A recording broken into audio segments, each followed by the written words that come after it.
Zavod Razvoj je nastal leta 2009 z namenom zaposlovanja invalidov, in sicer na področju kulture. Direktor Miodrag Petrovič je združil dolgoletno poznavanje problematike zaposlovanja invalidov ter svojo predanost lutkovnemu gledališču.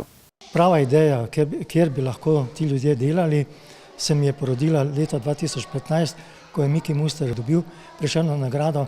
Takrat kot nekdanji,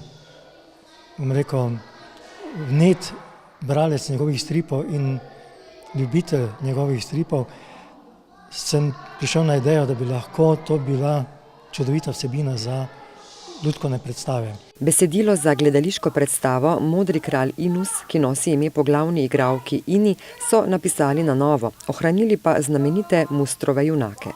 V letošnjem letu, aprila meseca, smo zaposlili 5 invalidov in enega strokovnega delavca. Ob 7 zjutraj, normalno 8 ur, hodim vsak dan, počnem pa različna dela, predvsem povezana z tehniko, od računalnikov do izdelave raznih, igrač, ko je treba kaj brusiti, vrtati.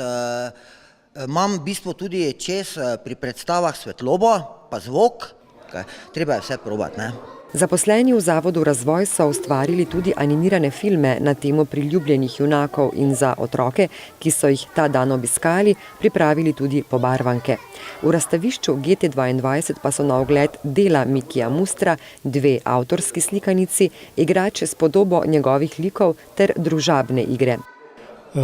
Takrat je dal vedeti, da je njegova želja, da bi njegovi stripi še naprej živeli v katerikoli obliki, da bi se nove generacije seznanjali z njegovimi stripovskimi junaki. Pogoj je bil, da je zadeva neprofitna, da dohodek omogoča zaposlitev invalidov in pa nove vsebine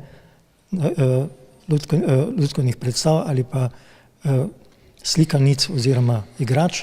GT22 pa je kot interdisciplinarni laboratorij sicer že od svojih začetkov odprt za delovanje manjšin in ranljivih skupin. Če zdaj govorimo o neki odprti inštituciji, ki vabi in sodeluje z najrazličnejšimi zgodbami, je tale Miki Muster paragledališče ena izmed teh zgodb, ki je pa seveda zdaj ob smrti avtorja dobila neko nemoč, ampak zdaj v tem trenutku se pač spominjamo in neko maž temu velikemu mojstru stripa in animacije.